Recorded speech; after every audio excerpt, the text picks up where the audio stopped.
शासकीय high school इटमा का भवन हुआ जर्जर, भरभरा कर आए दिन गिर रही है छपाई। जी हां, हम आपको बता दें कि रैगांव विधानसभा क्षेत्र अंतर्गत बताया गया है कि विकासखंड सोहावल का शासकीय हाई स्कूल इटमा का भवन जर्जर हो चुका है। हमारे सहयोगी संदीप शुक्ला के द्वारा बताया गया है कि इस विद्यालय में अध्ययनरत 146 छात्र एवं छात्राएं सिर्फ 4 कमरों में पढ़ने को वर्षों से मजबूर हैं। इसके अतिरिक्त यह भवन जर्जर हो चुका है, दीवारों में दरारें पड़ चुकी हैं। साथ ही वर्षा ऋतु में भवन की छपाई भरभरा कर आए दिन गिर रही है, जिसके संबंध में संकुल प्रचार के द्वारा विभाग के जिम्मेदार आला अधिकारियों को अवगत कराया जा चुका है। इसके बाद भी विभागीय अमले ने ध्यान नहीं दिया है, जिस वजह से शिक्षक व छात्र जान जोखिम में डाल पठन पाठन को हैं मजबूर। आइए जानते हैं इस पूरे मामले को लेकर बुधवार को शाम तकरीबन 4:30 बजे के आसपास क्या कैसी बात कही गई है। जय श्री राम। मैं ब्रजेंद्र बागरी और राकेश बागरी नाम है मेरा। मैं इस पंचायत का वार्ड पंच हूँ। जैसा कि लगातार हम देख रहे हैं कि सरकार का जोर शिक्षा और स्वास्थ्य में रहता है, लेकिन इन दिनों शिक्षा की बदहाल व्यवस्था है मेरी पंचायत में। पिछले वर्ष भी हमने पंचायत की तरफ से प्रस्ताव दिलवाया, जो जर्जर भवन हो चुके हैं। वहाँ से बाथरूम में जाने का रास्ता है, दरारें इतनी ज़्यादा हैं, किसी भी वक्त कोई भी हादसा हो सकता है। तो प्रशासन जागता नहीं है। जब कोई समस्या हो जाती, हादसा हो जाता है, जब प्रशासन एकदम नींद से जागता है, जैसे पिछले साल एक किसी स्कूल में एक बच्चे की दब जाने से मृत्यु हो गई थी, उसके बाद प्रशासन एकदम से जाग उठा। उसके बाद जो है उन्होंने सबसे प्रस्ताव मांगे, कितनी जर्जर बिल्डिंग है, कितनी क्या है।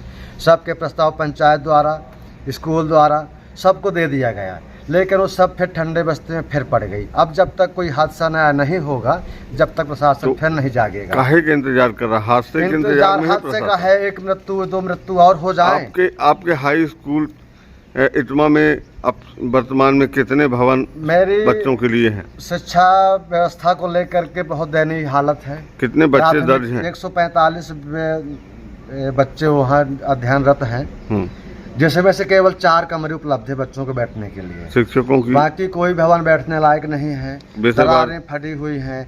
कितने समय किसी के ऊपर भवन गिर जाए।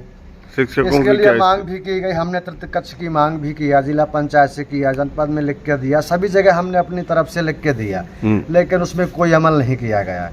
तो सरकार तो कहती है कि सब पढ़े सब बढ़े, लेकिन यदि यही दशा रहेगी तो ये तो केवल कागजों में सीमित है कि पढ़ाई के कि हमारा अच्छा स्तर जा रहा है, स्कूल अच्छी चल रही हैं, तो देखने से पता चल जाता है कि हाँ क्या है।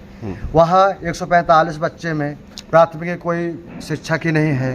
प्राथमिक के तौर पर एक शिक्षक को भी उसमें लगा दिया गया है पढ़ाने के लिए व्यवस्था के तहत।